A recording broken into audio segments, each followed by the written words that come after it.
Good morning, ladies and gentlemen. I will now call to order the February 10th, 2025 regular meeting of the Public Safety Commission. David Gazarian, please call the roll. Chair Cervantes, Present. Vice Chair Munoz, Present. Commissioner G, Commissioner Holguin, Here. Commissioner Liu, Here. Commissioner Sanko, Commissioner Reza. He is here, sir. He's He present, was but here he's a stepped minute out. ago. We have a quorum, thank you. We have a quorum. Now we move to public comments. Are there any public comments? Yes, there is one public comment from Ms. Yvonne LaRose.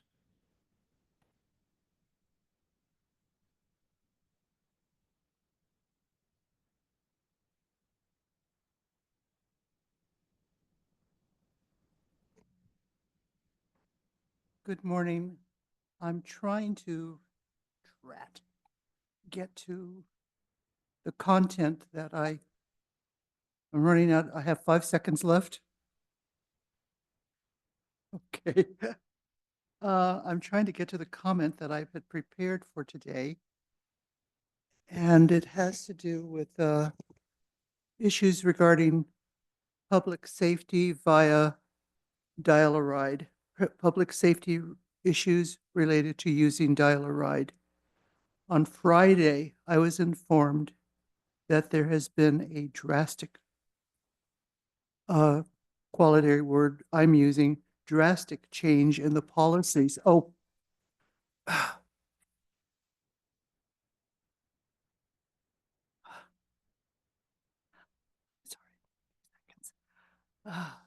there's been a drastic policy change in making reservations for transportation via dial-a-ride.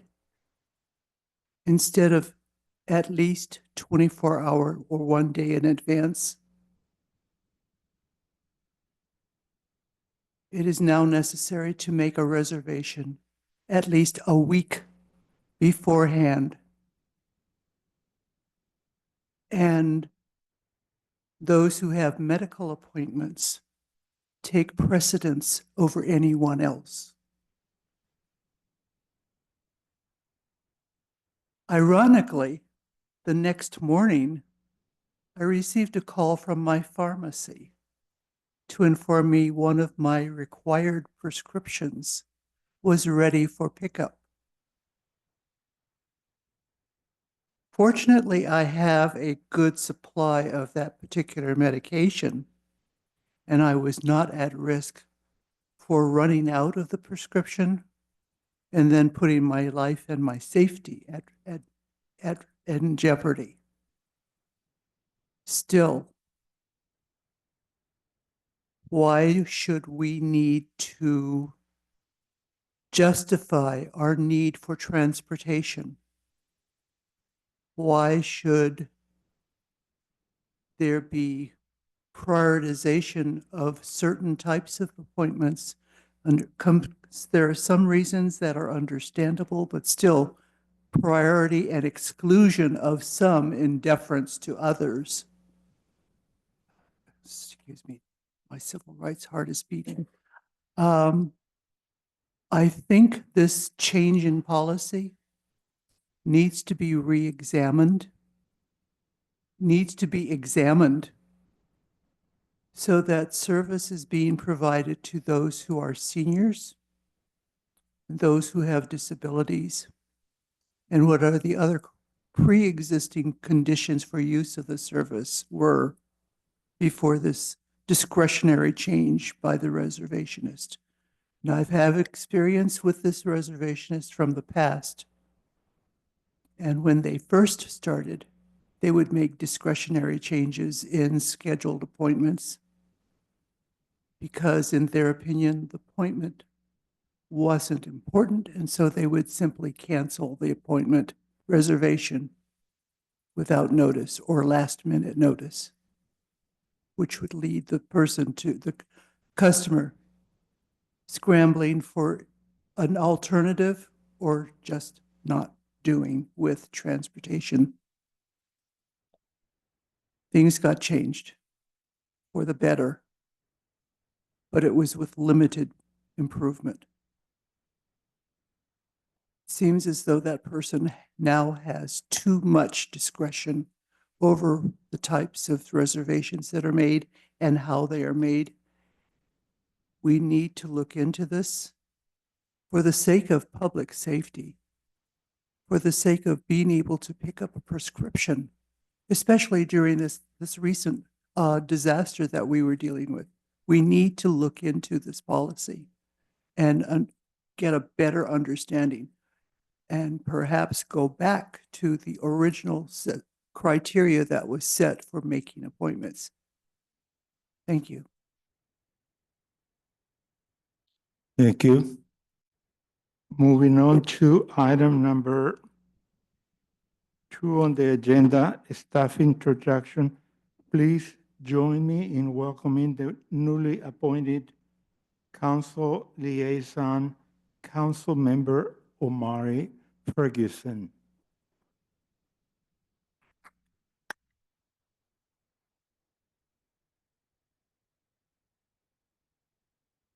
Hi, I walked around and said hello to most of you folks. Reza, I'll make sure to give you a card before I get out of here. Glad to be on board. Hope to hopefully provide a lot of assistance.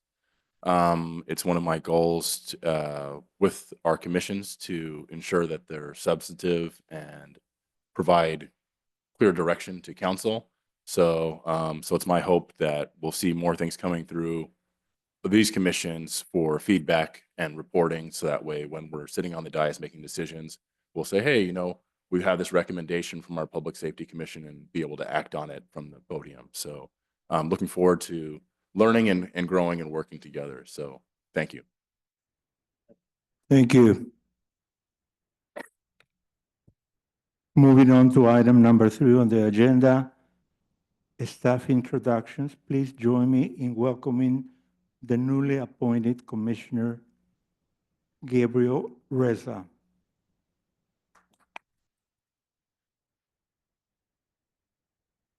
Also, I would like to thank Ed Donnelly for his continuous service for this commission. He turned out, but he was very, very knowledgeable and helpful while at this commission, and I want to express our gratitude for all his hard work. Thank you, Ed.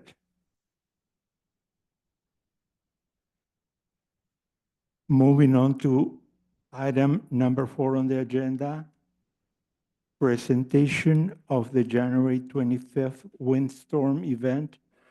Chief Solinsky will present this item. Good morning, Commissioners. Brian Slinsky, Chief of Police.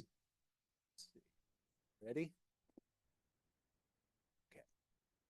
Okay. This presentation is an overview of the windstorm event that we experienced in early January. Myself and Chief Lloyd from the fire department will go over the slides and give you a overview. It's a preliminary overview of what we experienced, where we're at as a city, and then where we are in terms of moving forward, dealing with recovery operations. So the initial event started on January 7th with a fire up on Santa Teresa Avenue. The city and its public safety received information about the upcoming windstorms. And due to that and our previous experience back in 2011, both the police and fire department were preparing the week before, including bringing in additional staffing levels. We also opened up the city's emergency operations center to a very elementary level, something that we could ramp up or ramp down. So for those of you that aren't familiar with an emergency operations center, it is a facility or location where we come together as a group, and it's typically department heads or those that are decision makers in the organization that can manage an event. And when I talk about managing an event, it is not a specific event, but the entirety of the windstorm or a disaster. Each specific event is managed by those that are out in the field. So we opened up our emergency operations center. It was lightly staffed with 1 to 2 people. And again, this is something that is very nimble. It's flexible. We can ramp up or ramp down depending on the situation. But given our history in South Pasadena with wind events, we notified the county that we were opening up, and we were watching the weather and looking at the different events as they unfolded around the county. As I mentioned, the EOC serves as a centralized hub for emergency response and recovery support. So as the event unfolds, we open that up. It's someplace where we can manage and keep the continuity of government going should an event happen. But we manage a number of different events from, or rather the matrix of the Emergency Operations Center we manage. There's a manager. We have an operations section, which is typically someone who oversees the events in the field. We have someone managing planning and intelligence that's looking at what's coming down the future. So we don't want to just deal with an event as it's happening. We want to anticipate what's coming in the next 12-hour. We typically operate in a 12-hour period.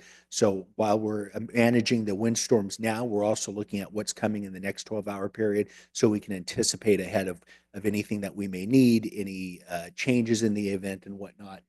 We have our logistics, which is not only including personnel, but any other equipment that we may need.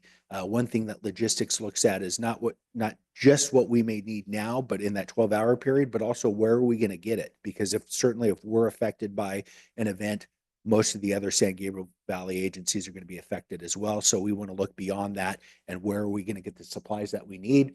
And then our finance and administration. So we want to track not only the expenses we have with that event, but our personnel. How do we capture that? And that's going to be used later when we work with the state or the federal government for reimbursement. This is a picture of our Emergency Operations Center and a breakdown of what the Incident Command or ICS system looks like. Again, with the incident commander, and then you have all the other groups underneath it. I want to point out that it's Chief Lloyd sitting with the Krispy Kremes. Deputy Chief Laudenheim is far, far away from it. From a law enforcement perspective, we brought in all of our available officers for that night to assist with traffic control, evacuations, and that we were dealing with the initial fire on Santa Teresa. And then, of course, throughout the night, we dealt with downed wires, power outages, traffic signals, traffic collisions, and then just handling general law enforcement duties as well. We sent out community notifications through our department's Nixle notification system, as well as the city's Connect South Pass notification system. And at the conclusion of the event, we had an additional 20 police officers that were brought in. And then about midnight, we had to deploy officers to Pasadena to assist with their emergency response. Obviously, the Eaton fire had kicked off at that point. So we were assisting with regular patrols, escorting fire engines in and out of the Eaton Canyon area, and then community evacuation. So between the 3 days that we had the event, the police department received 1,409 calls for service, which is a significant uptick from what we would normally get. There, and that just shows one example of the duties we were doing. There we are up in Pasadena assisting with the National Guard as they were doing traffic control, and we were assisting them also doing patrols for burglaries and looting, making sure that appropriate personnel were responding in that area only. And then I'll let Chief Lloyd speak to the fire. Oh, okay, great. Good morning, Greg Lloyd, Fire Chief. And so for fire, as Chief Zielinski had mentioned, we were anticipating the event. We got reports the previous week that the winds were coming, that it, as the National Weather Service described, was a particularly dangerous situation. And so as a result of that, in the region, we had strike team pre-positioning from the Foothill area fire departments. That was a Cal OES supported and paid for funded pre-positioned strike team. That was staged in Arcadia, provides support. They ended up going, believe, to the Palisades fire when that started earlier that day. And then as well, emergency communications was activated, very similar to an earthquake through the Verdugo Communications Center. And that provides an opportunity when the communications center gets overwhelmed. If you're not previously aware, Verdugo uses or incorporates 13 different cities and dispatches for all 13. And so in the case of an emergency, such as an earthquake or a wind event like this, they can easily get overwhelmed. So rather than not answer calls or have people's 911 calls be just either go to a busy signal or continue to ring, they push the dispatching responsibilities out to the local agencies. So we ended up taking over dispatching for the city of South Pasadena through the police and fire departments through the Emergency Operations Center. So in addition to that, for our local response, we did increase staffing that day. We had an additional fire engine on, so we had 2 crews available to respond. And that became a very important factor. And then about 5:10 p.m., we got a call for a vegetation fire in the area of Santa Teresa. And so the first 2 units that were on scene were both South Pasadena fire units. They were both familiar with the area, they were familiar with the terrain, and they were able to get a great stop on that fire before it damaged any homes or it got out of hand. And that happened at about 1 hour before the Eaton fire started. They attacked the fire both from the top and the bottom and were able to successfully contain that fire to about a half an acre.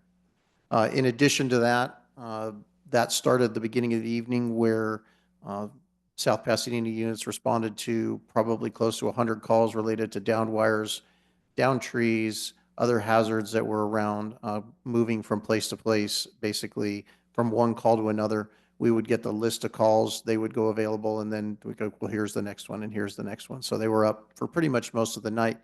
In addition to that, because of our mutual aid system within the area, San Marino responded to the Eaton fire. So they were one of the first units that were out the door on that, leaving their city uncovered. As a result of that, we sent our second engine over there and covered San Marino for the night. So we not only protected South Pasadena, but San Marino during those initial 24 hours. So I can, do you want to speak for Ted's or you? So Public Works, they were very busy.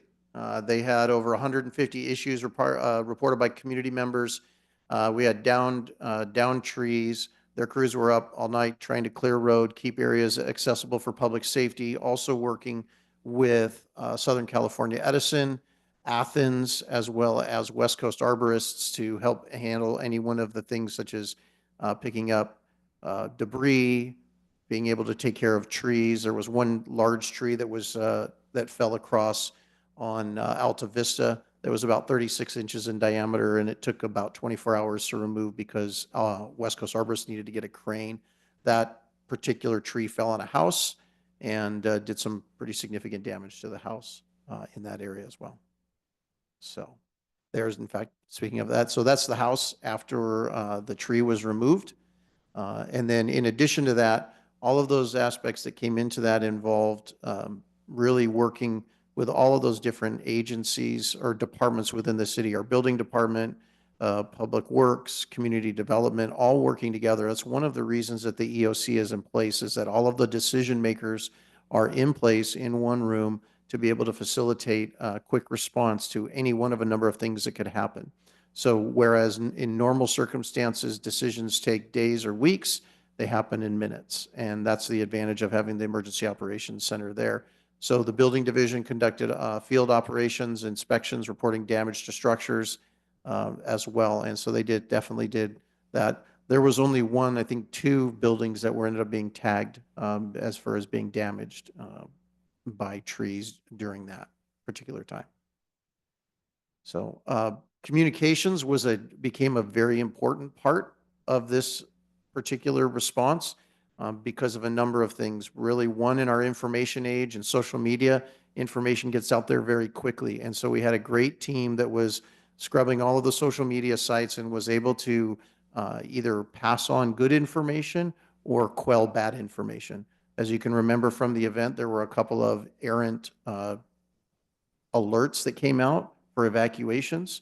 And so there was, we would get information about people concerned that South Pasadena was being evacuated or that South Pasadena had to boil water And so our communications team was very much on task with providing correct information to our people so as to allay any type of panic that might ensue from any one of those errant alerts that came out. So they did a great, and then they also were able to push information to folks to direct them to access certain things on that, as well as update our website. And they did a great job with that.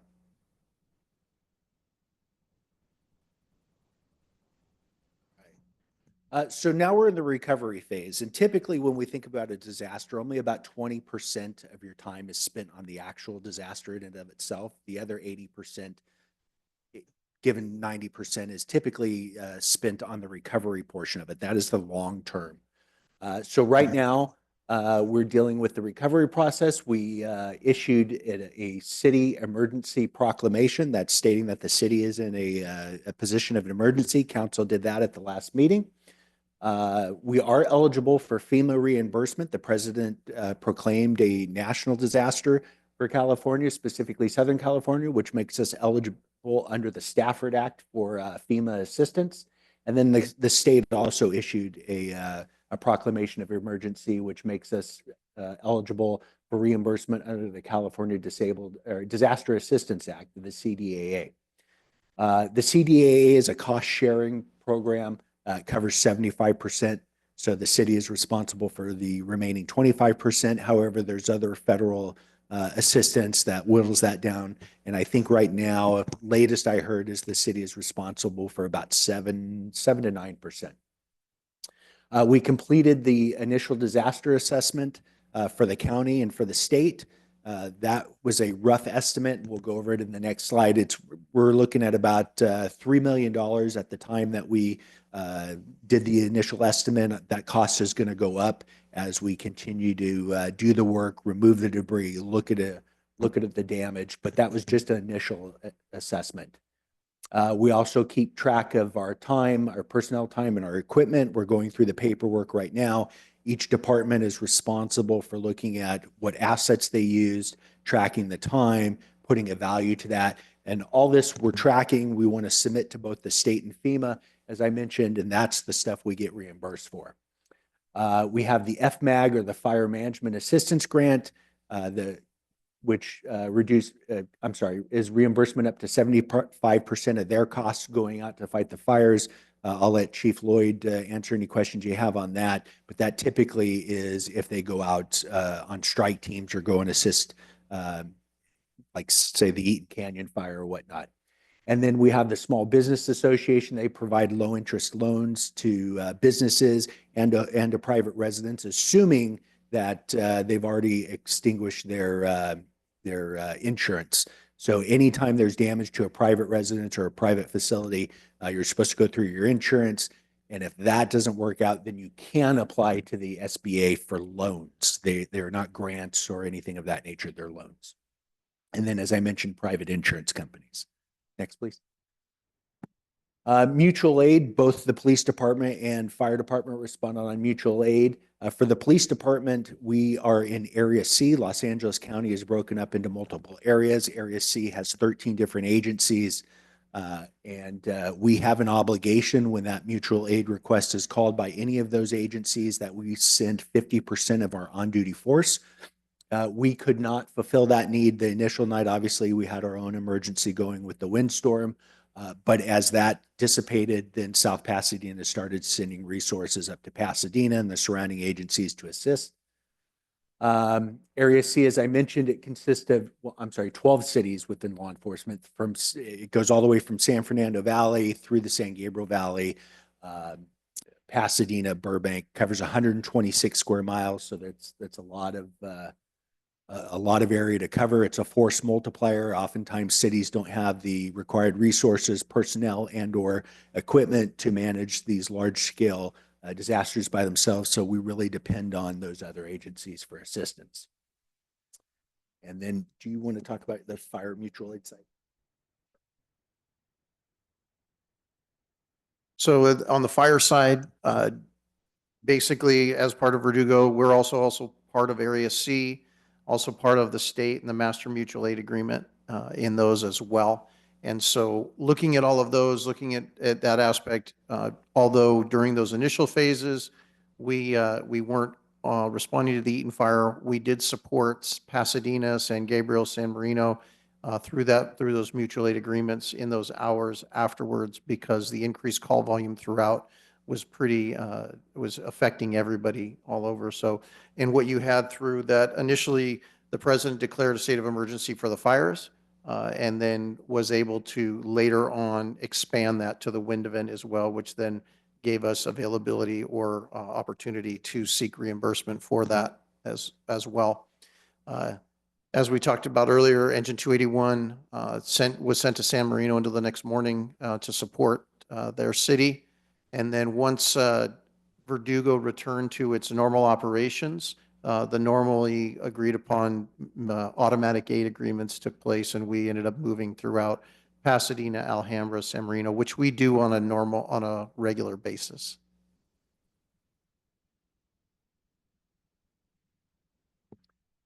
Back to the recovery side of it, there's a number of different categories for spending that are eligible for reimbursement. And this is a breakdown of what we looked at from South Pasadena side. Again, this is just the initial assessment. So as I stated earlier, roughly $3 million, $2.89 million as of right now. We expect that to rise as insurance claims are denied, as we start looking at total damage from city trees falling down, replacement, as well as damage to structure and whatnot. So that is expected to rise. Next slide. Okay, what are the next steps?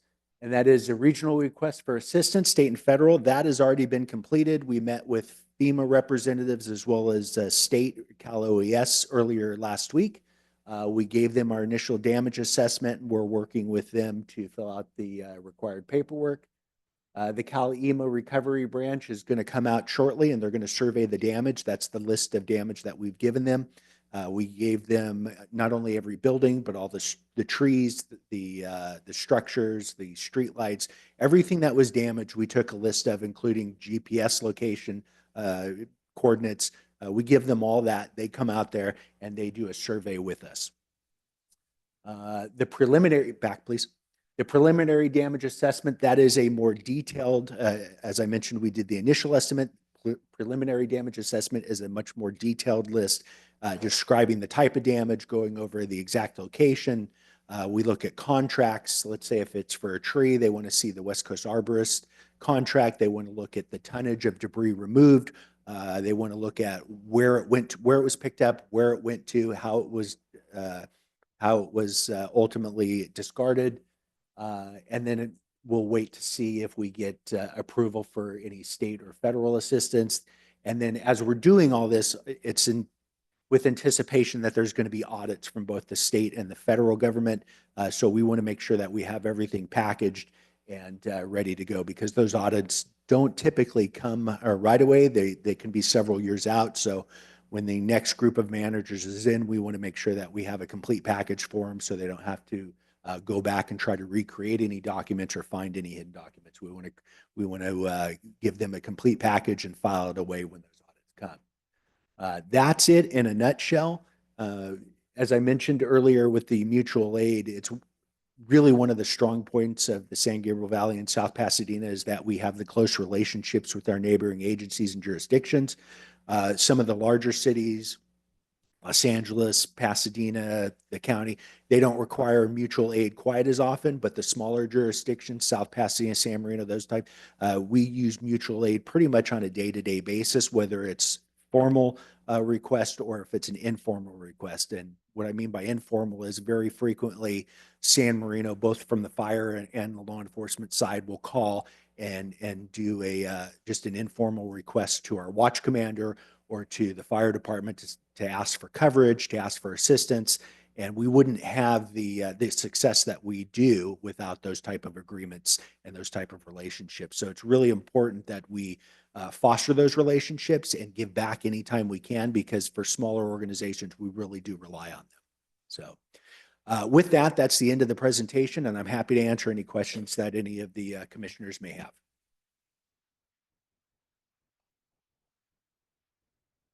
Just a couple of points, Chief. Sure. And I don't need answers, or maybe this is just tossing something out. The mutual aid is great. And South Pasadena dodged a bullet on this one. Fortunately, Altadena didn't. Just my background, I'd worked a couple of evacs in my career. And the last one was the 2008 Sylmar fire. I don't know if you guys remember that, familiar with that. And I was coordinated about 200 personnel from all over the city of LA. And we were sent up to Sylmar, an area we were unfamiliar with. The local division was familiar with it, but we didn't know as that fire was coming down the hill out north of the 210, it was the scariest thing I've ever seen. And we didn't know the streets, the access, the egress routes that get some of the people out of there as fast as we could. And just maybe something for consideration if we do, God forbid, South Pasadena, like north of the high school, ever has something, or Monterey Hills, if the mutual aid came in, would there be a way to get outside agencies, whether the FD or the PD, like particularly the policemen, so they would know how to get the residents out from some of those streets? Is that something that could be provided to them? I know your guys know it, but let's say Alhambra, San Gabriel, San Marino comes in, would they know how to get out of the hills? And again, I don't need an answer right now, just something. Well, no, it's great. And the reason he's pointing, because this is a discussion that we've had. And so I'll share a couple of things with you. One of the things is to share what we're currently doing, as well as what we're planning on doing. And so one of the advantages that we have right now is that all of the agencies are on a system called Tablet Command, whether or not you're familiar with it. But Tablet Command is a software that is designed, and all of the units are visible on it. And so that is an incident management software. So that incident management software allows us to see where units are, look at streets, hydrants, locations, and all of those things, so that everybody's got a common operating picture. That's one of the important pieces that we're looking at with that. Anything that we do, and as we do pre-fire planning with buildings and that through our own app, which is called First Do, can be shared and can be added to this map through what they would call an interface. And so that's the other piece of that. One of the things that we are talking about is a comprehensive wildfire protection plan for the Monterey Hills area. And that is something that is within our strategic plan. It's within my work plan for 2025, and that involves 3 different aspects. And one of them is the weed abatement, which we're already doing within those properties. The other part of that is a comprehensive response plan that will include routes of access and then an evacuation plan. If you're familiar, as I'm sure you are, with the Monterey Hills, is very narrow, and very narrow, steep, windy roads. And so we're looking with options to collaboratively come before and work with the public on helping make evacuation routes, making sure that the roads remain clear. Then when I first got here in September of 2024 and was driven through the Monterey Hills, it reminds me very much of the Oakland Hills. And so you have the 1991 tunnel fire and some of the problems that they had when apparatus are trying to get in and people are trying to evacuate. So we want to avoid that by creating designated evacuation routes, directions, and those things, so that the public is moving in one direction and then we're coming in from a different direction, so that we're not coming face to face. And so that's part of that. That's part of our plan moving forward in that. And then also looking at, there's a lot of programs that are out there. Technology is amazing that can map that can identify particular choke points as that evacuation populace moves. So not only particular choke points within the evacuation area, but as that populace moves east, west, south, where are other choke points, so that we can address that and create mitigation strategies around that. Okay. Okay, good. And the second point was, Commissioner G, who's not here today, and Commissioner Cervantes, they're always bringing up issues with the elderly and disabled. And we saw the stories of the Palisades and Altadena, where there were some people the fire department, the police were just unaware that people were living there. And I know it could be challenging, but is there potential to identify people who are alone in some of these homes in the hills that could be helped, so the fire department and the police department would know specific addresses, or do you have that available already to go to those locations during, if in fact it happens again? Right. We don't have anything formalized. One of the great parts about having a small area and that is our captains are very familiar with their districts and they know where certain people are. But we want to develop a more formalized item that we can share, not only, as you said, with our responders, but with other units that come in, so that I can hand that part of that response plan is the area, how many units to cover, where are evacuation routes, who are people that are going to need assistance with evacuation. So that's part of that and why we want to involve the community in this evacuation process, because they're going to know better than we are. And so we want to be able to basically access everybody, make sure that they get out so that nobody is trapped. You're welcome. Just to expand on that, something very similar we tried to bring up a couple years ago. It was kind of quagmired in a legal debate on whether or not that information should be shared. So something we can come back and really look at. And in an event like this, had we had something a little bit more significant where we would have had to evacuate people, we also rely on our community centers, senior center, to look at their lists as well. So while not perfect and certainly not as robust as we'd like, I think there's definitely room for improvement as we go along, as technology is increasing with the Genesis system that the chief had mentioned and some of the other programs. I think that's something we could bring back and hopefully as we're dealing with the aftermath of Eaton and Altadena and whatnot, that maybe we can get through some of the legal hurdles so we can create some of those lists as a public safety. If anything, maybe look at a volunteer registry.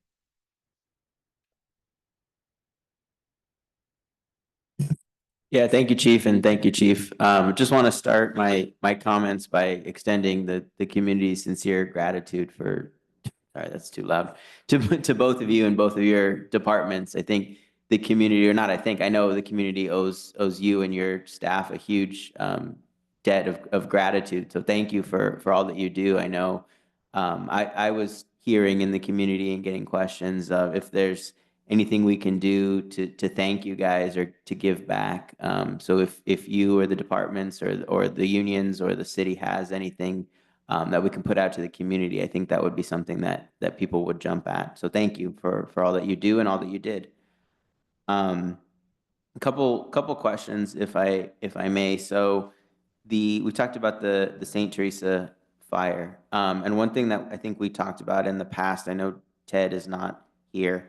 I think he's on parental leave. But were there any issues, Chief Lloyd, with the hydrants? Did everything function as they should? Yeah, no, everything functioned as needed. We did not have any issues with water. We did not have any issues on that. I know talking to Director Gerber, at the time of the fire, we had 2 non-functioning hydrants in the entire city, and they weren't anywhere in the hills area. So, and there are things that we're aware of. I know of one of them in particular because somebody had brought some concerns forward.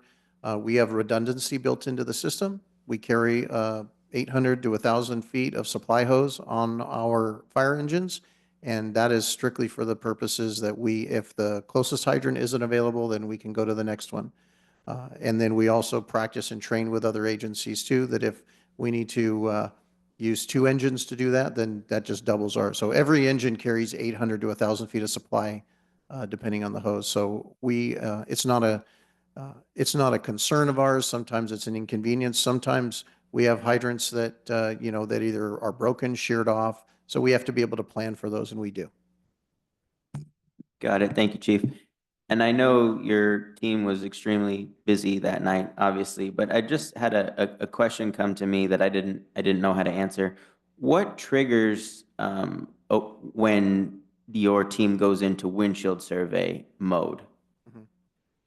It usually is a large-scale event, and, and to a certain extent, when things become too much and overwhelming, then we would adopt a no response mode.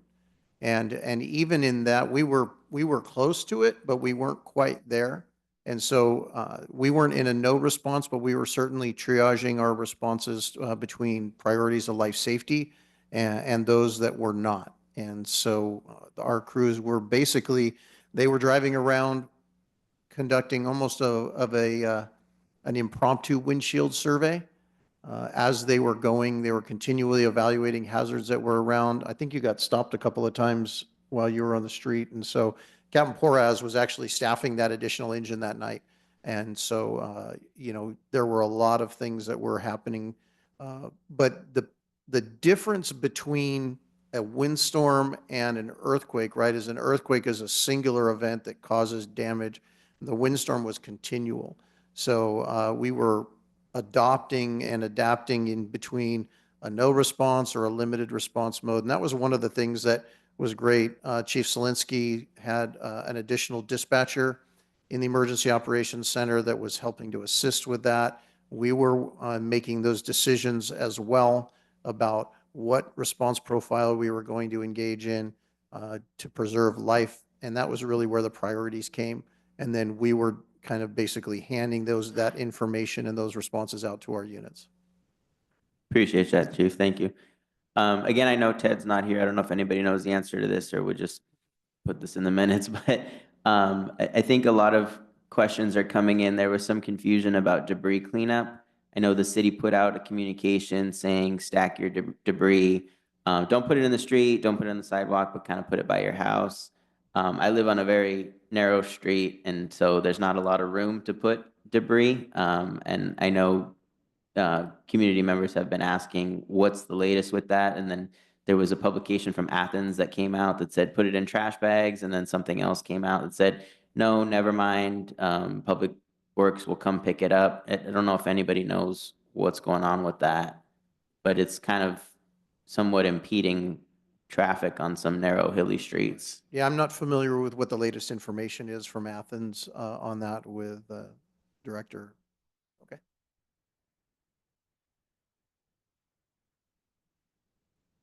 So I guess what's kind of happened is that there's almost like a hybrid of two different things. We have the things that have fallen from public property versus people having additional green waste within their private residences. And so the cleanup effort has almost been a hybrid of the two. So you have Athens working on doing additional cleanups. And they provided like a courtesy cleanup, so in addition to regular service. And there was some confusion around the pricing and cost of that. And so Athens had agreed to do it. And then I think not all Athens employees were aware of that. And so customers had called and were quoted fees to come and pick up. Then on the side of the things that have fallen out from public property, Public Works is in the process of running around to get those picked up. So there's two efforts kind of happening. I think that's part of why there is some confusion, but I think, it's a high wind event. Things that might have been in public property end up in private property. And so I think as we kind of just have some patience, things should be sorted out. Sounds like from Ted's last report, they were at about, I want to say like 80%, I think he reported. And so as far as Public Works efforts, and I just want to put this out there that, the city of Pasadena, they had about a year's worth of yard waste or green waste that fell down within this event. So you can imagine we experienced something similar here. So it's a tremendous undertaking, and they're doing a fantastic job, all things considered. So I want to throw that out. Thank you, Councilmember. One thing that makes it a little more challenging for Athens as well is they're managing not only South Pasadena, but the surrounding agencies as well, or surrounding cities. And they're dealing with not only yard and typical green waste, but also hazmat and the waste that's related to that. So they really have been stretched thin, and the communication piece of it, as Councilmember Ferguson mentioned, is, they're doing a phenomenal job, but things change quite rapidly. Thanks, Chief. David or Kevin, if we could go ahead, a question on slide 5. I guess to both the chiefs. So bullet 1, all available officers. So I guess this would be you, Chief Selinsky, were dispatched. Do we have I think we do, but a reserve force that we can call upon? That consists of one person. So yes. There's been a change. in Small but state- mighty. Small but mighty, and God bless him. He comes in handy. Uh, So just to go back a little bit, South Pasadena was the second law enforcement agency in California to institute a reserve force, and that is a volunteer force of trained individuals that could supplement or be a force multiplier to the normal police department. That was brought about in the early 1940s, anticipation of the United States and their entry into World War II. Most of the officers being young, they anticipated them being called up to active duty military service. So this reserve force made up of community volunteers would come in and supplement. Now, over the years, law enforcement training and the demand has increased significantly. So it's basically due to changes in state law have really annihilated the reserve forces. So where at one point when I first joined the department in the early 90s, we had 50 to 75 at any given time reserve officers. Now we've dwindled down to one. And that is really because of the training commitments that the state has put on the reserve forces. Now the state requires that a reserve officer or volunteer, there's 3 different levels, level 1, 2, or 3, each requiring a different level of training. Now they've required that all law enforcement officers, whether reserve or not, go through the same police academy. And while that is certainly strides and achievements in the level of training, most people that volunteer for law enforcement have jobs or other commitments. They cannot commit 6 months of straight time to a police academy. So when that went into effect, we saw those numbers dwindle. So that is really the essential why you now have a failing reserve force. And that's not just South Pasadena, that's across law enforcement in general. Yeah. So they all have to be post certified? Correct. Are there any efforts to reach out to maybe retired law enforcement officers? And typically that's what a lot of our reserve officers came from, is the retired force, but then we start running into issues with PERS. And then unfortunately, South Pasadena has faced lawsuits with volunteer forces that were doing that job. And the delineation between what a reserve officer is, what a full-time officer is, kind of got muddied. And there were some lawsuits on potential lost wages and retirement benefits. So that added to some of the constraints. Got it. And Chief Lloyd, there's nothing analogous in fire, right?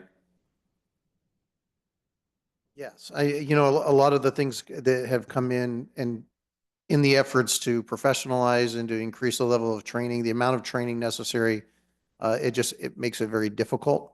And then as to what, we're not as quite as restricted as post is, but it definitely is certainly along those lines. Got it. Thank you. Sorry, I know I'm taking a lot of time, but Chief Zelinsky, were the Teslas fine I know I lost power. I don't know if City Hall lost power, but we got power to the Teslas. They were running okay? Yeah, Teslas ran great. Actually, they proved their worth.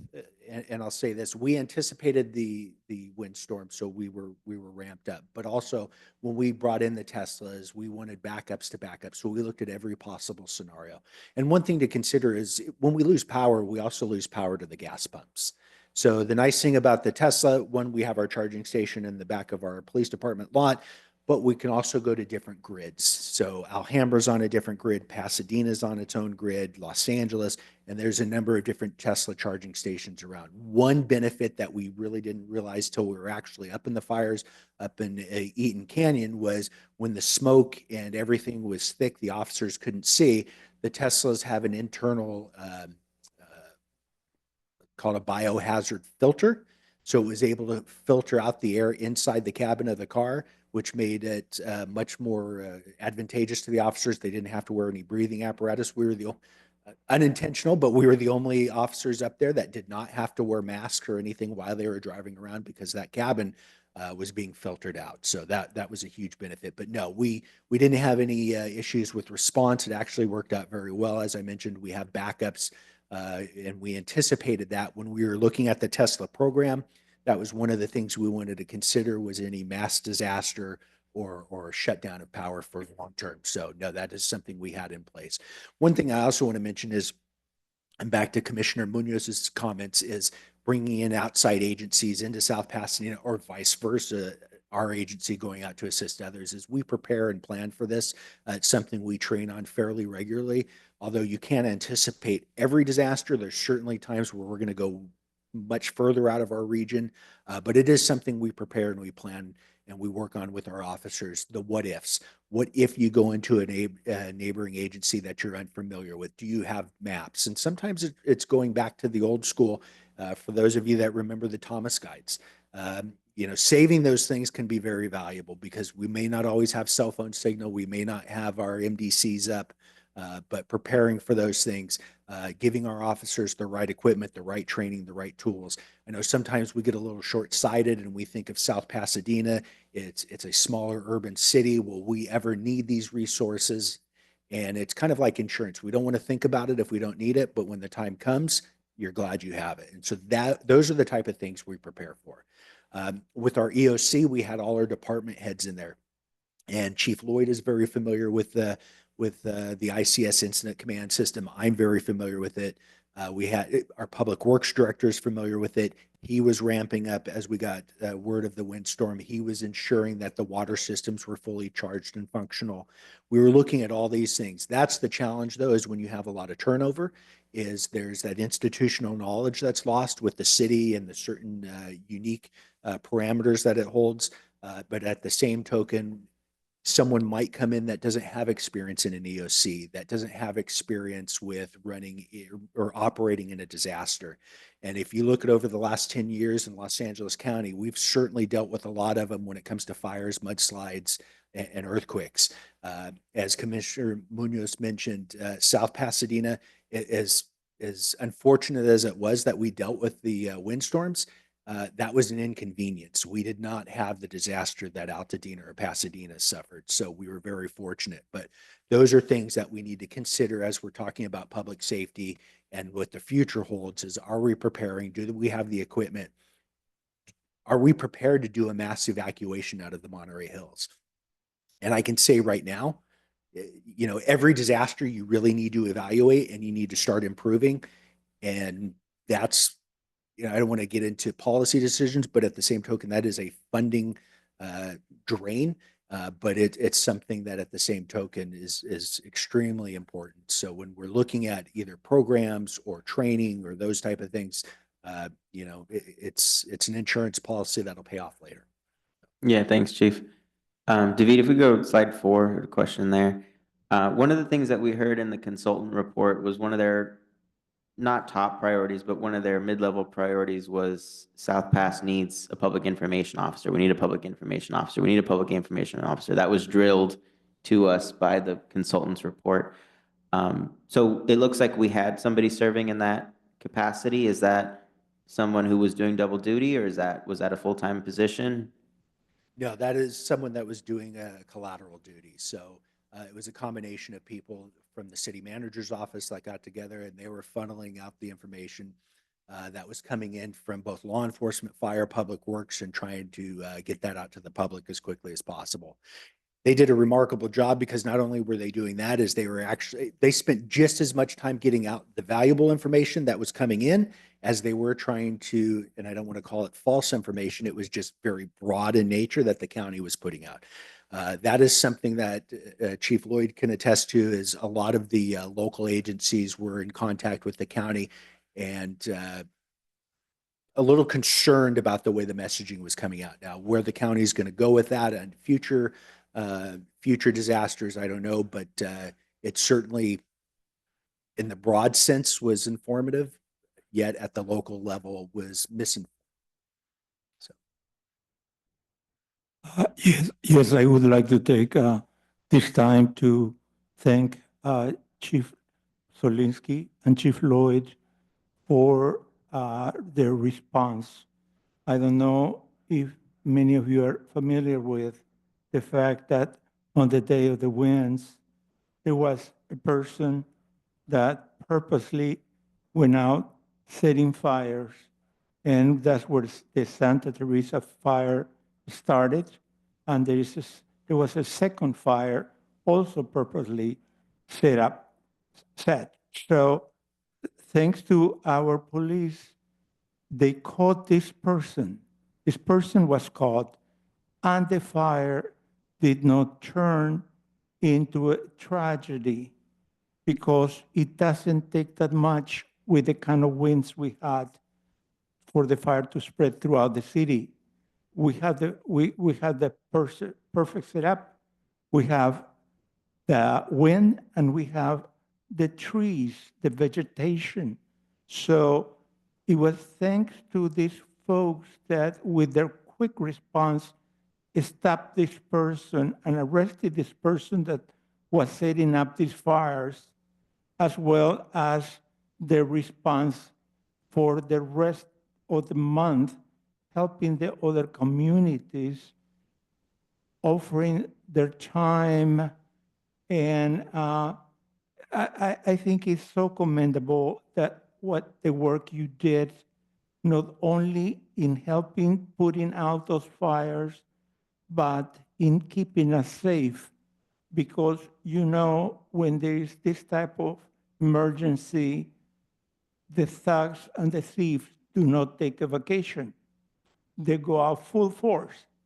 And the city was kept safe the whole time.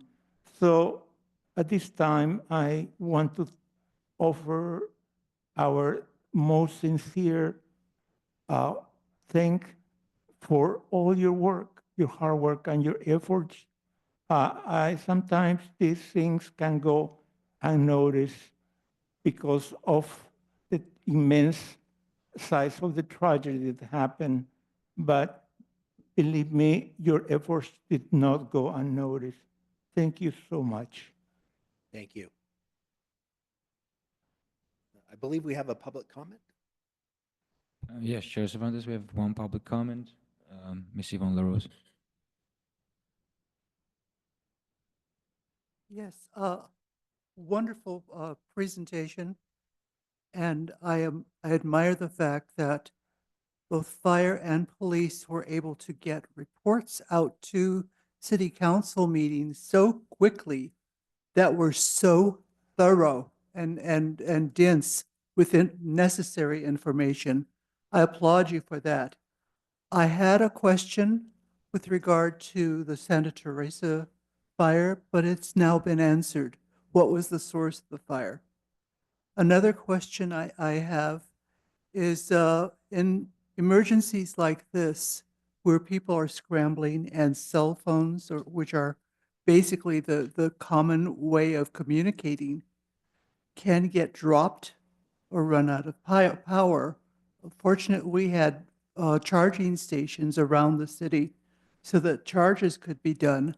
However, as people are scrambling, cell phones fall, and if they're not in a case, they break, which means that the person who with the broken phone is now not able to communicate anywhere unless they're able to use their laptop. I wonder if we have put into thoughts of what to do when the phone gets broken and the person is bereft of any communication tool in order to stay in touch with neighbors or emergency responders. And the third thing I want to mention is that I think it was 2 weeks ago, Native American Council Interests, I think, I can't remember, NCAI held 2 webinars with regard to native water rights. And Southern California was severely criticized for not tapping into the water resources from the Northwest. Many of those waters are governed by tribal rights that are in place and water quality issues. Fortunately, North Pacific Northwest consented to releasing waters to our areas. And incidentally, one of the persons who was attending those webinars was from even further south of us and was concerned about what the interests are. So I would like to, I will offer to share the links to those two webinars. They're about 1 hour each. If there's an interest in them, each webinar specifically focused on water rights in the northern part of United States, Minnesota, and then in Washington. But it's still good to know what the tribal water rights are, especially as they affect channeling waters to Southern California, as far as available water resources, especially in disastrous fire situations such as we've just experienced.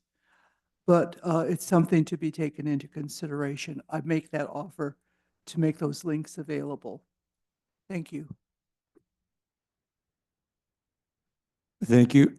Moving on to item number 8, minutes of the Public Safety Commission, regular meeting of December 9th.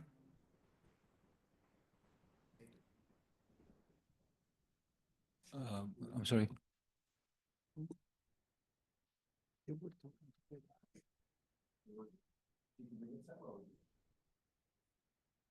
Item number 7, we had asked that it be pulled and brought back at a later time. Thank you. Thank you. Okay, anyway, let's try to go on to the next item, which is the minutes of the Public Safety Commission, the regular meeting of December 9th, 2024.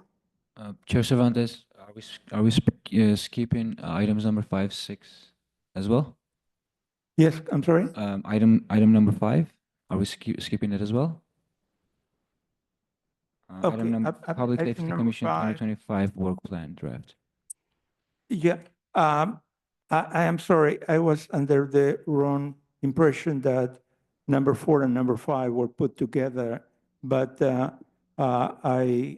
if that's not the case, I'm sorry. I'm stand corrected. So this item is the agenda calls for the presentation for the work plan draft from Chief Solinsky and Chief Lloyd. Good morning, Commissioners. The item before you is the 2025 work plan for the Public Safety Commission. It is the draft. And what we'd like to do is host a discussion, look at the items.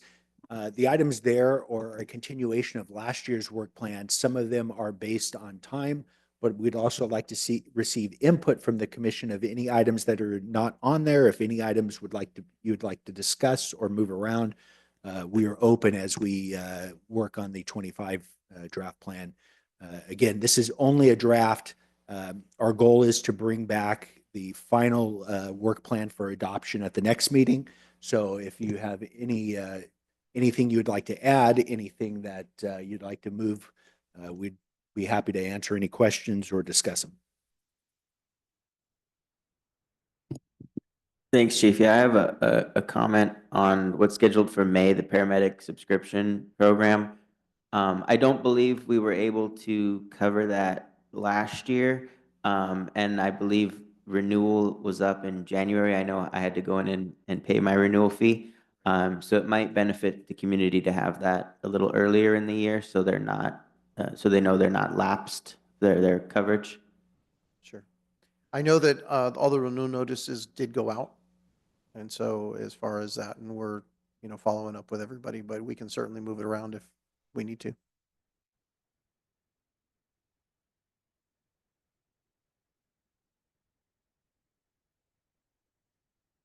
One thing to note is this is a living document. So as we go throughout the year, there are things that are going to be subject to change, maybe event driven.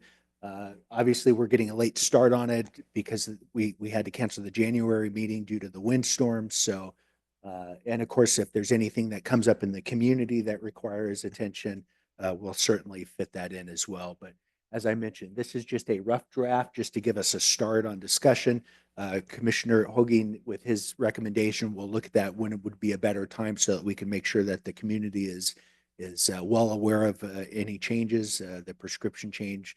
That's certainly something that a lot of our community takes advantage of. So we want to make sure we give them ample time to be familiar, budget, and adjust to.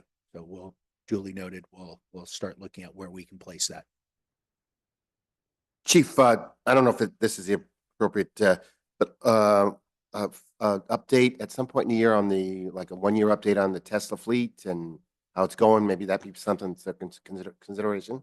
Absolutely. So we typically do an annual review of both the police and fire department due to a number of changes with scheduling with council. We want to get that out at the same time as we present it to council. So that's been a little bit of a challenge over the last year, just because we've had some different city managers, different changes with the departments and whatnot. So we have our 2023 that's coming up, as well as our 2024 is being worked on now. So we'll get that out there, and we'll certainly cover the Teslas, where they're at, what we've experienced. I just want to, for the sake of discussion, the police department will be presenting to the California Police Chiefs Association in March on electrification of police fleets. That's a statewide conference. All the police chiefs in California will be in attendance. That'll be in Riverside, I believe, the second week of March, and South Pasadena will be featured. We'll be giving a presentation on our fleet, the challenges, and then where it's going in the future. As we see technology coming into law enforcement, of course, in every field, we see technology changing and advancing.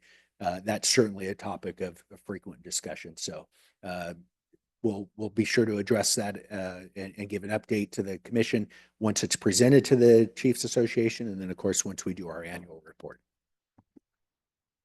Chief, yeah, also just, I know it's in the minutes, but there was a motion that passed last meeting to have an update on traffic safety. So if there's somewhere in this plan that should go, or if that's just something else that can be slotted in somewhere.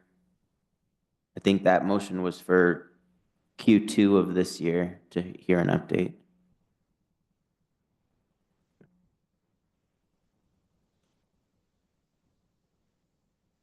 Thank you, Commissioner. We'll be sure to add that.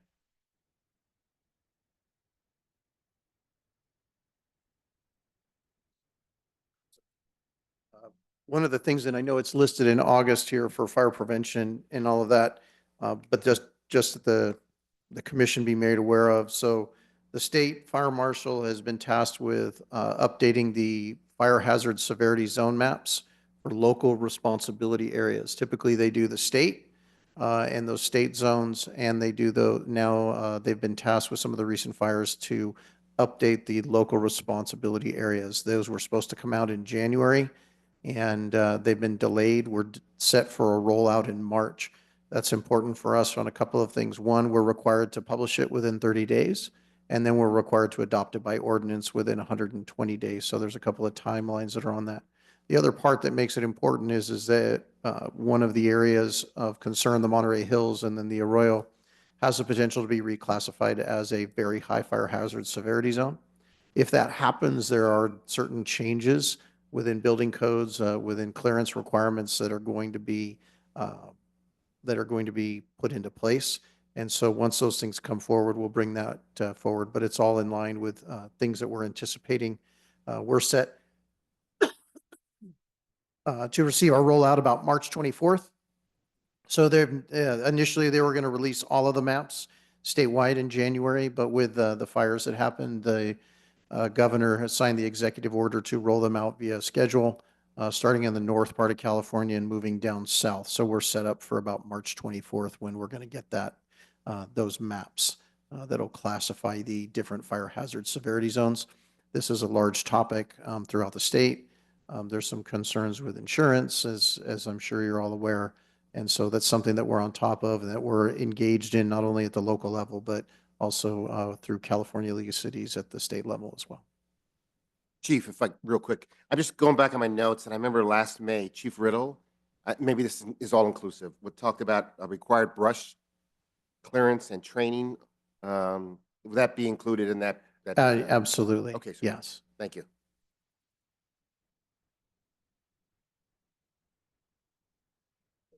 Any further questions from the commission?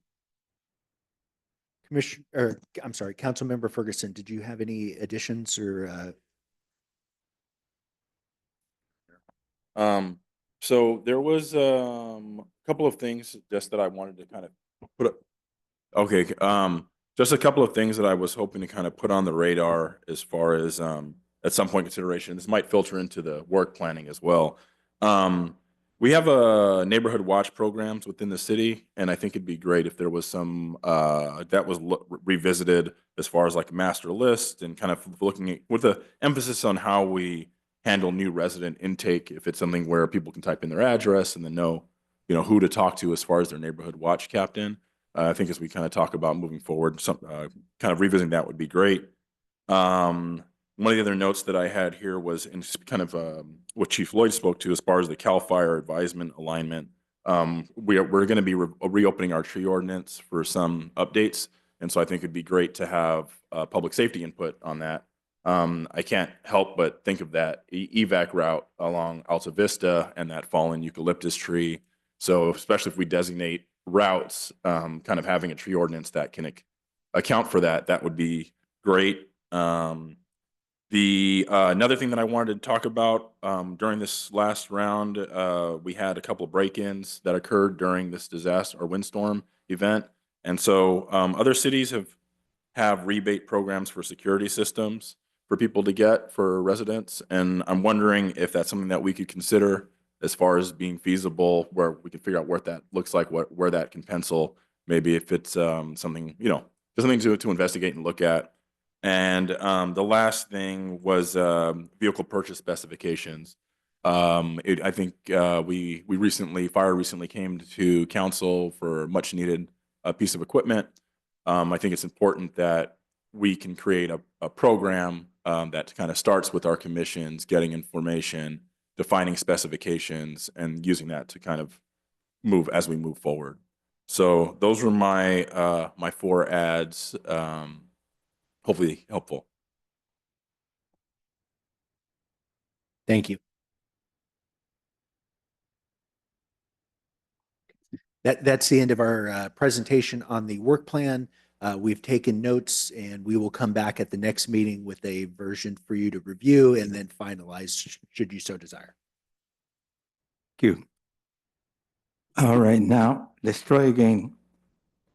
Minutes of the Public Safety Commission regular meeting of December 9th of 2024. Chair Cervantes, we skipped an item again. Item number 6. Okay. Yeah.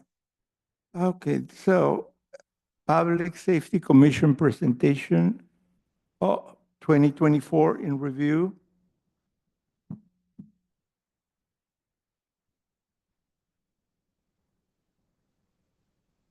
Presentation of the Fire Chief Lloyd will present this item. Good morning. Once again, Greg Lloyd, Fire Chief. And as Chief Solinsky was mentioning, we're in the process of putting together a comprehensive year in review report. But I did want to get to you the statistics that we gathered through 2024 as we move through here in this piece. Yep, there we go. So in 2024, really for a total, looking at 2,552 calls for service, a little dip from 2023. We're at 2,800, but we still tend to see a slow trend up and rise in the amount of calls. As we know, 82% of our calls for service are medical, with 14% being in the fires and 4% being either in a service call or other type of call in that. So predominantly what we do is medical. That's why we carry paramedics. We have paramedics on all of our engines, on our ambulances. All of our personnel are certified paramedics that help to provide that high standard of care to our folks. In addition to that, we're tracking some of the things, and why this is important is it helps us to direct some efforts moving forward, and this would probably be one of those things that we would work into our work plan for 2024. So looking at the last 4 years of data, consistently, our #1 call type for medical within the city is falls. And so that for us means that there may be an opportunity to provide fall prevention training through our senior center and all of those to work at hopefully reducing some of that, of our other things that are in there. So that's one of the things that we can use as far as statistics to help drive some prevention efforts moving forward in that. Our response times. So if you look at that, there's two parts that are in there in our response times. One is a turnout time. So the turnout time is described, and as it's in there, as from the time that the unit receives the call till the time that they're responding.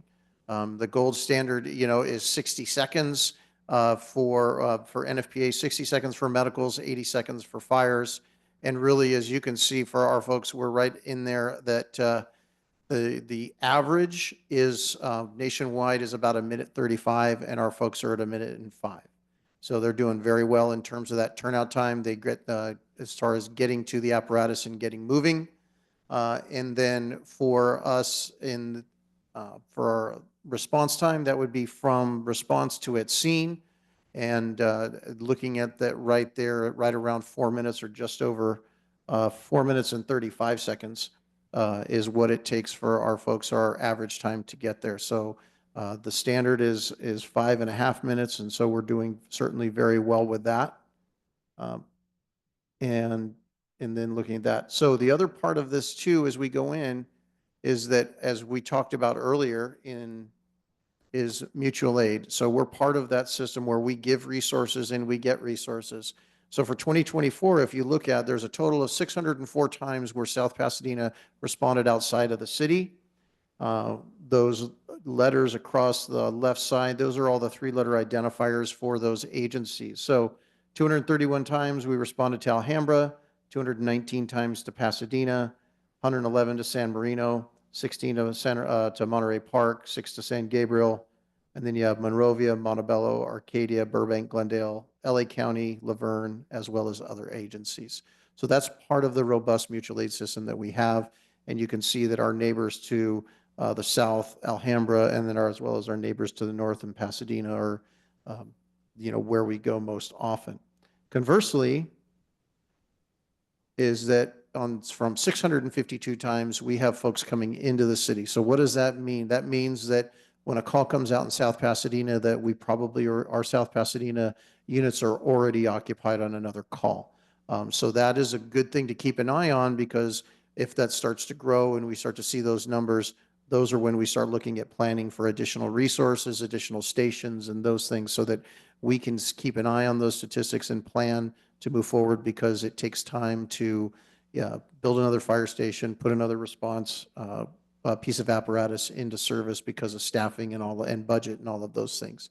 And so 602, 652, you see that we're pretty balanced in there, and that's something that we want to always keep an eye on with that. Most of them for medicals, a couple of fires.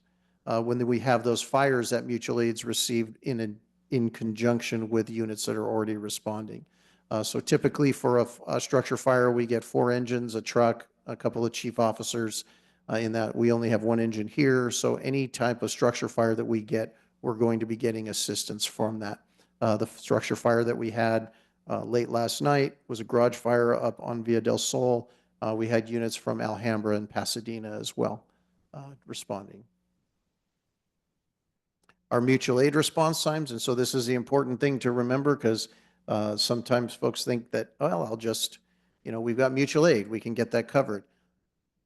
Something to be reminded of is that when they come, there's a cost to that, right? And so the cost is in time. So our average response time is 7 minutes. So we go from a 4.5-minute response time to a 7-minute response time.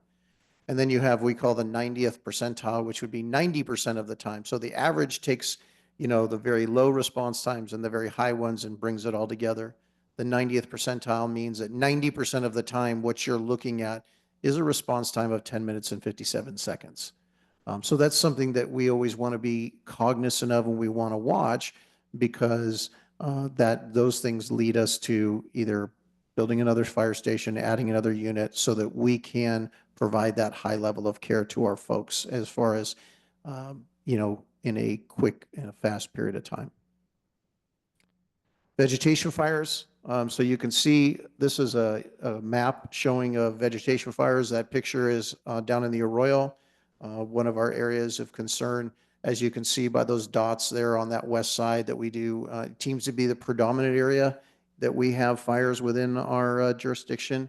That's usually by homeless encampments that are in that area and working through that as well. So we look at that because then we can start looking at ways to address that either through vegetation management. Also share this information with our law enforcement partners who are very active and provided great assistance in the legal part of that, either in arresting, helping prosecute some of the arsons that are in there as well. Staffing wise, in December of 2024, we hired 3 firefighter paramedics. We currently are only holding 2 vacancies right now, and those in the engineer position. We're set to have a test here in July, and the goal is to move forward and continue on to full staffing in that. So there's just a short period of, or just a little bit of the statistics that we have that help us guide where we want to move forward, because we want to have basically what we would call data-driven decision-making in that. And with that, I'll answer any questions that you might have.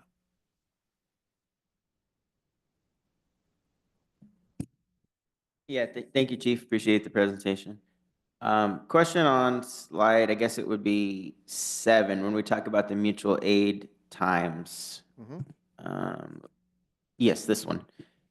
I think one thing that came up in the past that I believe I spoke to you about, Chief, was mutual aid times in the hills, particularly the Monterey Hills area, where some of the partner cities apparatus don't particularly fit. And I think we had talked at the time about trying to work with a software to build in some kind of a delay in the CAD system to show that even if South Pass Engine 81 wasn't physically the closest, it could potentially be the fastest response time. Is there any, I know we just had that one conversation about it, Sure. but is that something that is kind of on the right track? Is that something we can look at doing?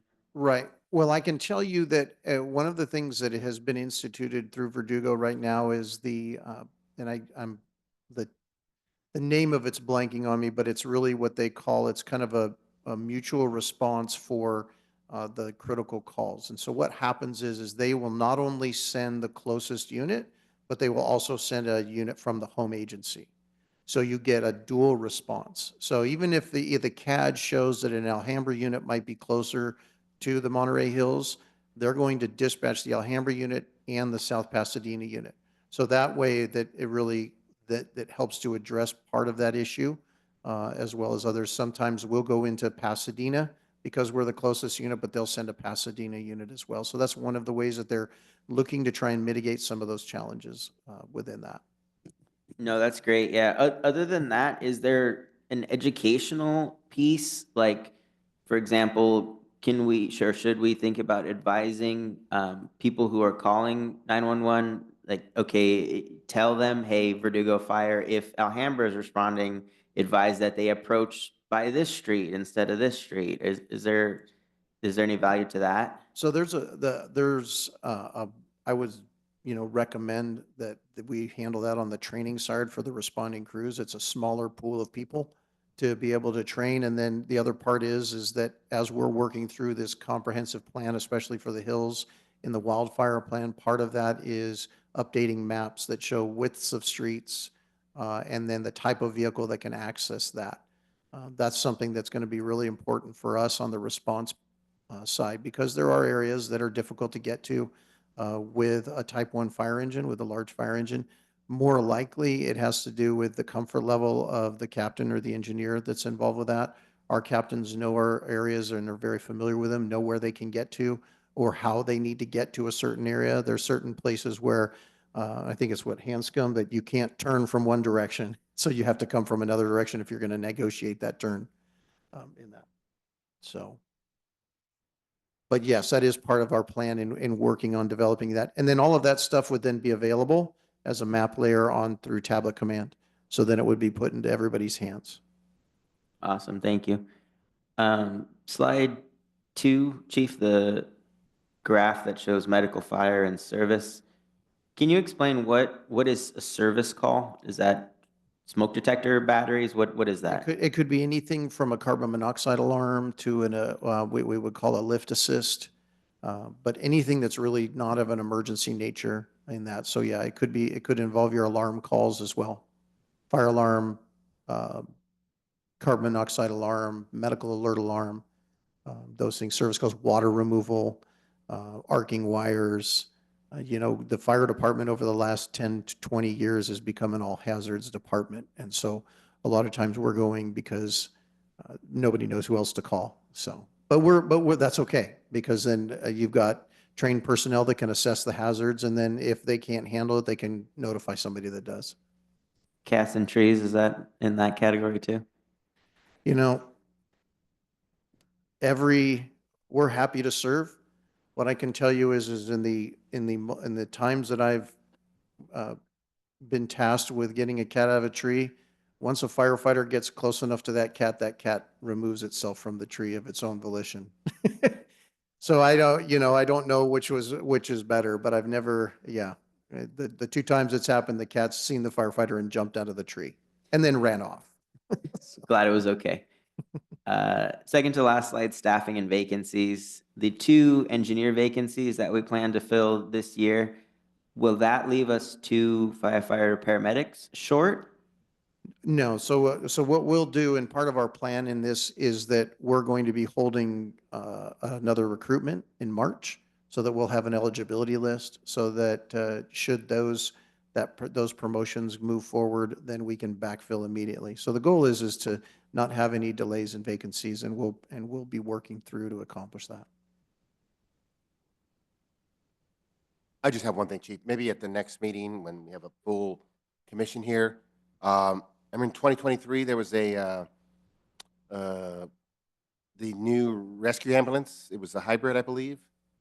Oh, yeah, so, and in fact, we could certainly set up, because we are set to receive that ambulance in March. And so what we can do is that, I don't want to make a promise in March, just because vehicle deliveries are fickle. But what I can say is that when we take delivery of it, we certainly can schedule a portion of that, bring a presentation, talk about the various aspects of it.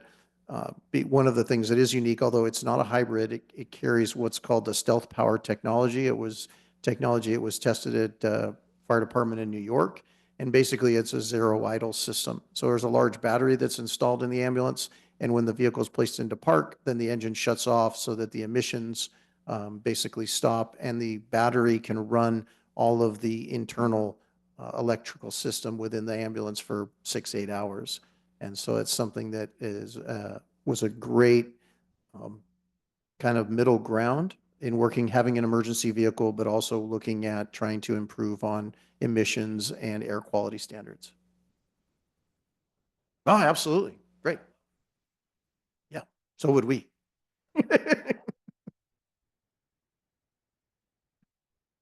Thank you. Mr. Chair, if I may add a couple of comments. Thank you. Just to our council member liaison and to our colleagues, that these turnout times and the response times are excellent.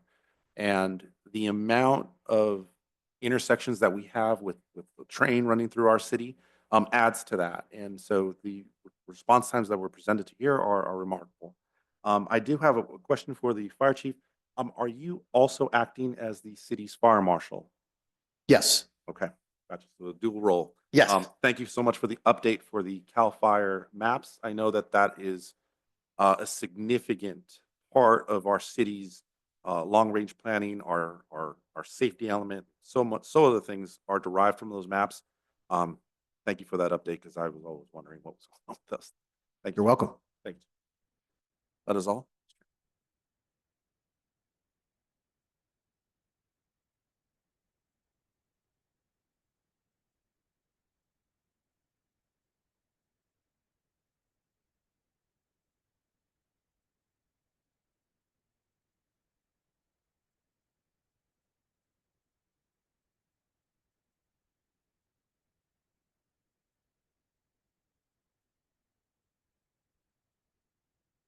So there's an interesting part to that. So I'll try and answer because there's two parts to that question. One is there any way to change it? So the state has basically said that they will never downgrade, they will always upgrade or maintain the same. We self-designated the Monterey Hills as a high fire hazard severity zone back in, I think, 2009. So at the most, it'll stay a high fire hazard severity zone. If you look at the areas around that in the city of Los Angeles, the city of Los Angeles has designated their section of the Monterey Hills as a very high fire hazard severity zone. But I can tell you that those are everything that's been given to us by the state fire marshal's office is, here's your map. That's it. No, hey, here's your map, here's your way to dispute it or debate it. It was like, here's your map. They have their methodology and all of that. They haven't come out and said, no, absolutely not, but it's definitely something that has been inferred that they're not going to change. Now, when you get into this, the idea of this, when your second part with the insurance, and this was something that has come up as a frequent discussion. So this is a hazard map. Insurance companies use a risk map. So the difference is that the hazard does not take into account mitigation factors, home hardening, clearing defensible space, vegetation management, all of those things that would affect your risk. And so one of the things that the state fire marshal has come out and basically said, like, this is a hazard map. So they look at steepness of terrain, amount of vegetation, potential, wind corridors, all of those things. They look at all of those to assess that this is a high hazard area. It doesn't necessarily mean it's a high risk area. So that's one of the things that we're working with, and we're very involved with the League of Cities and trying to get together with the insurance companies to say, what is it, bless you, to say, what is it that we can do to reduce risk that can ultimately result in either lower rates or the ability for folks to get insurance. It's something that we as the fire chiefs now are really starting to try and take an active role in to advocate for the communities. That's all right. That's okay. Yeah, you're welcome.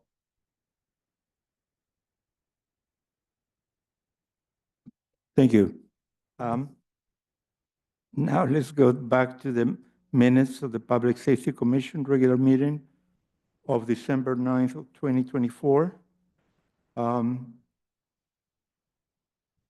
Do I have a motion to approve these minutes? Chair Cervantes, there is one public comment on this item.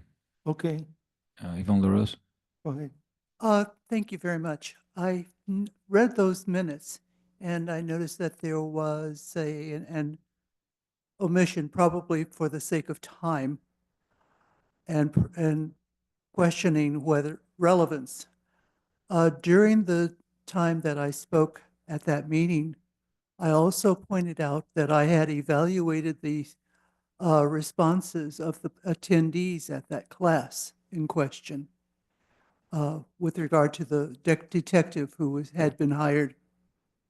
I evaluated all of those survey responses, all of them, and I saw 3 different categories. And based on the fact that my husband was a police academy attendee, and my knowledge of law and my knowledge of balanced reporting from journalism, I found 3 different ways that those responses were predicated. One was the old school way of responding where you don't cross the brotherhood. There were modifications in the responses that were adaptations to cultural changes in choice of words being used. And there were 3 accurate reports from white male officers who accurately described what happened. And based on those survey results, our chief made the correct decision to call that detective in and ask him for his resignation. So there was a lot, and it was a good call based on both the screening survey that had not been completed and also based on good intake protocols to screen out the bad actors. And I'm glad to say that for the most part, I feel great confidence in our police department. But I did want to point out that I had also examined and shared with the commission my examination of those interview reports, and my conclusions were that Chief made a good call. Thank you for your service.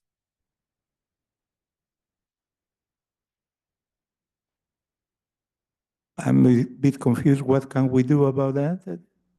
What Ms. LaRose has brought up, the omission she's mentioned, is there anything we need to do? We can go back and review the minutes and then make an amendment to that. So at this point, we cannot vote on approving these minutes? Correct. Is that correct? Okay, We'll bring that back at another time. all right, very well. Thank you. For our next item, we have discussion on future start time of Public Safety Commission regular meetings. And I want to ask my commissioners for input on what it is, as well as the fire chief of police. And I'd like to put that up for voting.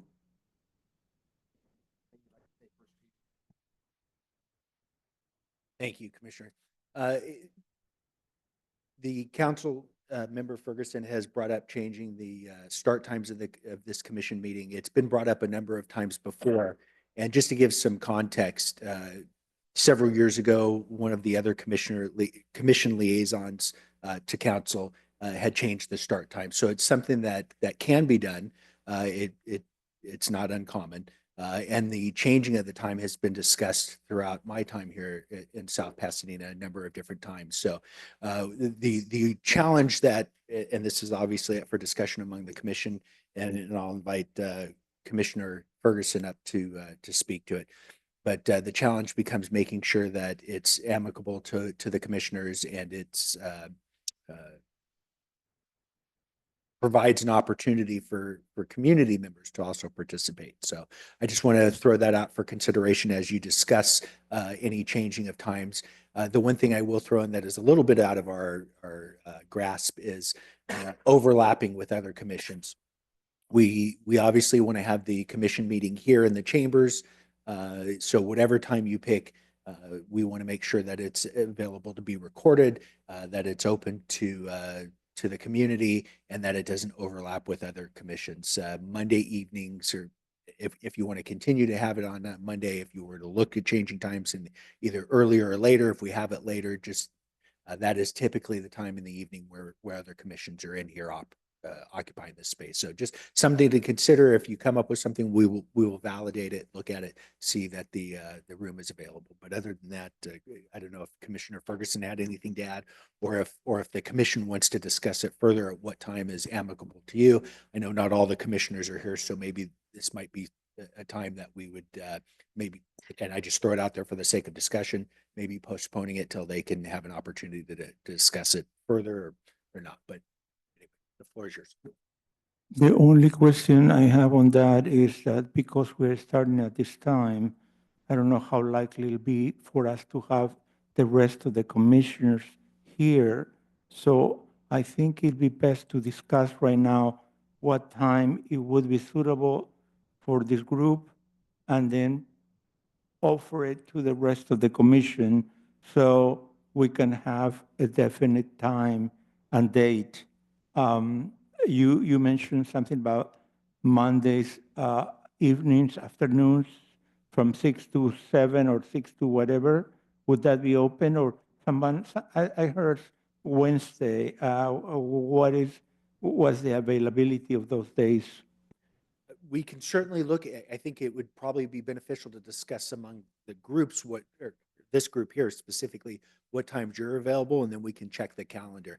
I know Monday evenings, I believe are. Yeah, already- 6:30. Starting 6:30, there is a commission meeting, design review commission meeting on Mondays. But we have this room reserved from 8:30 to 11 currently, but from 11 to 6:30 it's available. From 11 a.m. to 6:30 p.m. Yes, it is This- available. Same dates. Yes. Chief, if I may, Walter. Go ahead. Chief, I recall during that joint City Council Public Safety Commission meeting last summer, there were a number of people in the audience who indicated they would like the Public Safety Commission to be more like in the evening. They could attend after work, and it was going to be looked at as we entered into 2025. But is this something that, because we are missing Commissioner Liu, Commissioner G, yes, the new commissioner, is this something that David could put out to the commissioners via email for us to discuss on an email? Is that allowed? Yes, I kind of already have. So Commissioner Sanko is open to any time on Monday. Commissioner G has mentioned she's more inclined to towards evening meetings, and Commissioner Liu as well. He's more inclined towards evening meetings. It's more suitable for him. And but Councilmember Ferguson has mentioned that he's available from 3:30 p.m. until 6:30 p.m. If I'm not mistaken. So, I'm sorry, go ahead, sir. Yeah, after 9:30 and after most days, and then 3:30 and after most days. Wednesdays tend to be a little problematic only because that's when we have our council meetings. Mhm. There's probably a day that I'm missing for another committee for Public Works, MTech, that at some point we're going to get that resolved, and so that will be on another day. But yeah, I'm open for the most part. So. Yeah, what I'd like to know is actual dates, the day, because as we're talking here, we hear that Mondays after 6:30, this room is taken. So let's look at Tuesday and Thursday. What, if are any of those days available? I have So- a suggestion, if I may, Mr. Chair. Because I don't think, David, the commission you mentioned, I don't think they meet every single week, right? I was looking at the commission website, and it's usually like every second Monday of the month, every third Tuesday of the month.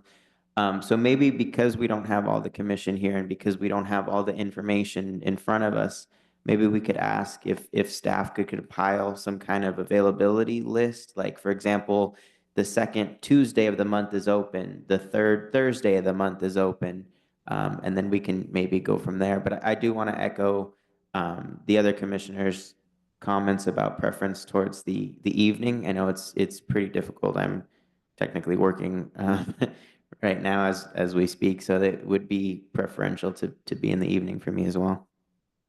We'd be happy to do that. We just needed to get some direction from the commission on which way you are leaning. But if the evenings work, we'll come back at the next meeting if that's okay with a proposal on what's available. We can certainly move the day and then of course the times to fit schedules. So it shouldn't be a problem. But rather than doing it via email, I'd rather bring it back to the commission so that we can discuss it. The public has an opportunity to discuss it as well, just so that they're heard.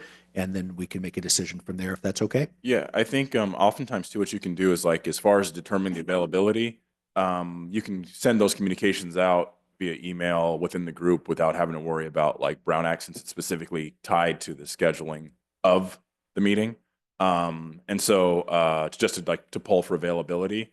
And so I think like that, I wouldn't don't let that impede you getting to a proposal for what time you want to. Absolutely. Yeah, we can certainly poll, but we'll bring it back for the next For meeting. finalization, basically. Yes. Yeah. Okay. That makes sense.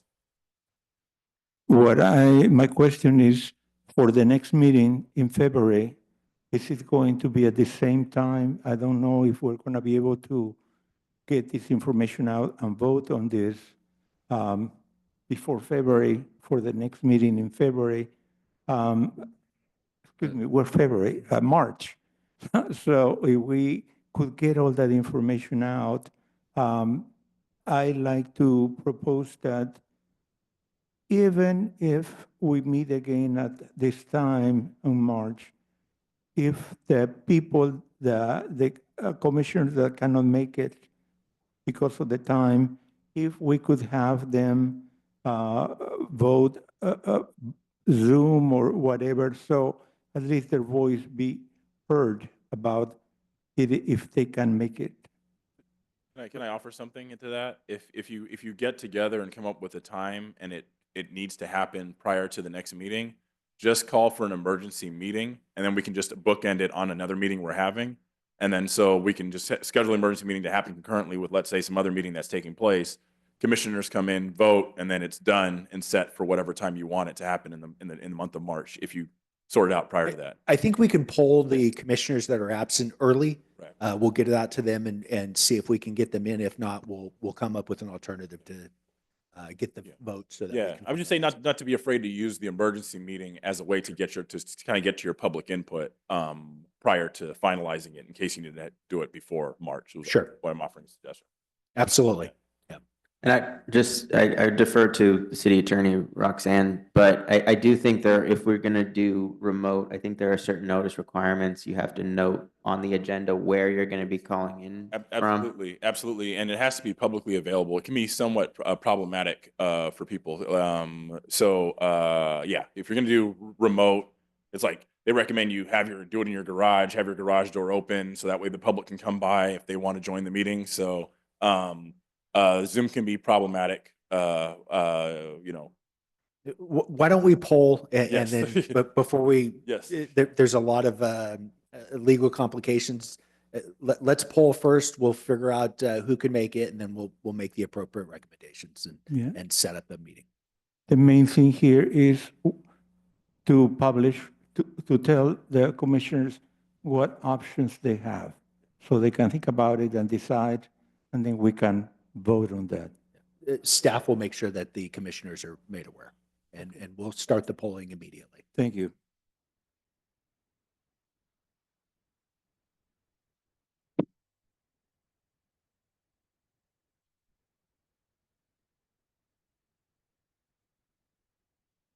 Moving on to item number 10, City Council Liaison Communications. Do you have anything to say? No, just thank you. I've been sitting down hearing a lot of the subject matter expertise that these commissioners bring. I'm thankful to have you on the dais. So appreciate it. Thank you. Moving on to the next item, Staff Liaison Communications. Is there any comments from the staff?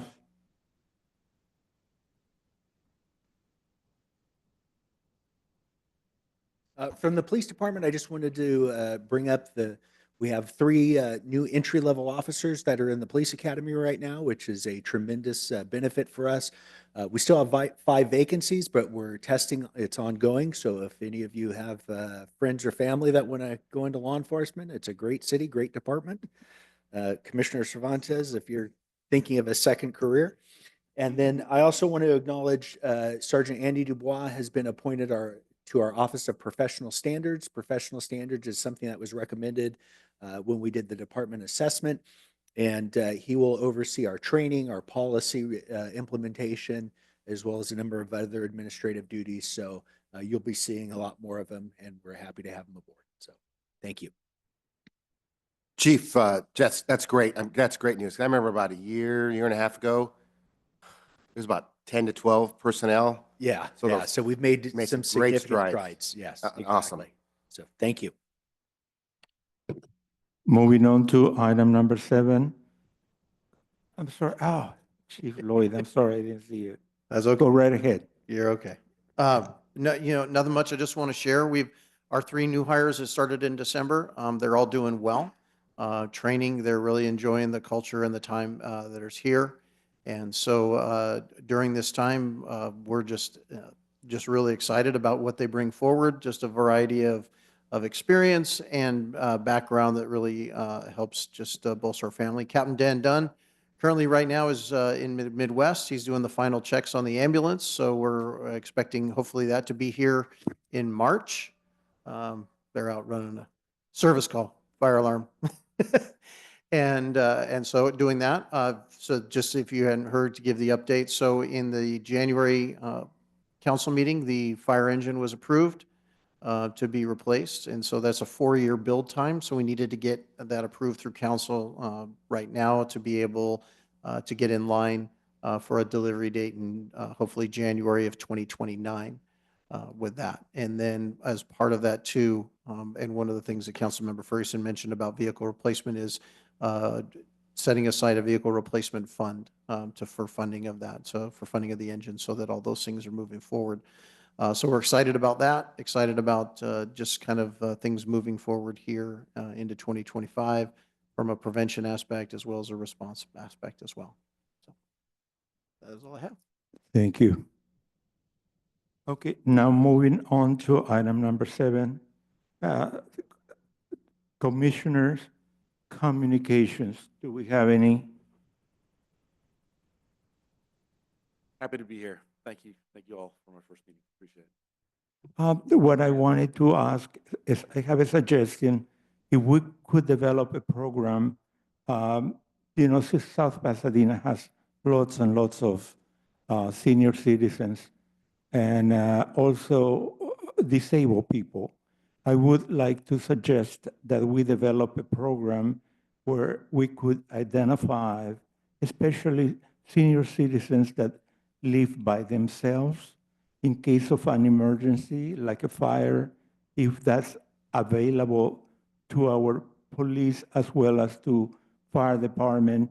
I watch on TV, I was so impressed when I saw how they were pulling these elderly folk from some of the places in Eaton Canyon, from the rest homes. And it was amazing how they put their lives on the line. To us here, if we could prevent that and have some kind of program identifying that, I know that is not going to be a permanent program because the number of people changes because of their age. It's going to be different. However, if we could try to keep it as accurate as possible, and so it's available to the police department and to the fire chief in case of an emergency. That's a suggestion I have, as well as, let's not forget, that people that are handicapped, they also need help. So also let's keep track on that group, on those folks. So on that note, does anyone have anything else? Yeah, Mr. Chair, just quickly, two comments. Chief Zelinski, I noticed, do we still have the old Explorers, and are we using them for anything? Do we have plans to get rid of them? And if not, could we repurpose them somehow to use as a deterrent in conjunction with the Caltrans security or any other spots in the city that may need visual deterrence? Several answers to that. One, when part of our purchase of the Teslas, those vehicles were being sold back to offset the cost of the Teslas. We do still offer, not only do we do extra patrols for the Caltrans homes, but we also place what we call decoy vehicles, which are vehicles that we park randomly throughout the city, just as a visual deterrent. So to answer your question, we're able to do that, but we've also emptied our excess vehicle, our pool fleet of those Explorers. Those have been sold back. Got it. Thank you. And just welcome to new Commissioner Reza. Gabe, look forward to working with you, and our new council liaison, Councilmember Ferguson. Thank you for being here. Look forward to working with you. I think one thing that we all, or me specifically, I think everybody else too, I don't want to speak for anyone else, but wanted to prioritize with your predecessor, Councilmember Braun, was prioritizing the MOUs in budget discussions. I know we're facing some challenges as a city, but I think from the presentation that you've seen today, and I know you've worked with all these people and you know how valuable they are. So just going back into budget discussions now and in the future, definitely, I think from my perspective, prioritizing the MOUs is something that's pretty high up there on the list. But thank you and look forward to working with you. I have one more item I forgot to mention, and that is just a suggestion. This is considering the fact that South Pasadena has so many trees, and with the wind, many times the branches break, and in the process of falling, they knock down the electrical equipment. So I know this is a very expensive proposition, but if we could suggest for Southern California Edison that our lines, electrical lines, be put underground like they are in Europe, in many of the cities in Europe, where there is no danger of having, fires and things like that because they are not outside. So I don't know what it entails money-wise, but I think you cannot put a price on the lives of the people or their loss of property. Thank you, Commissioner Cervantes. I know council is already looking at that and exploring those options.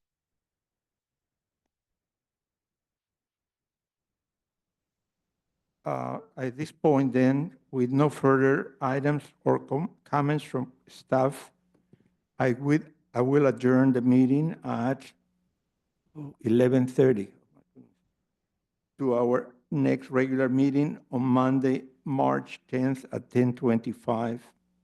Thank you.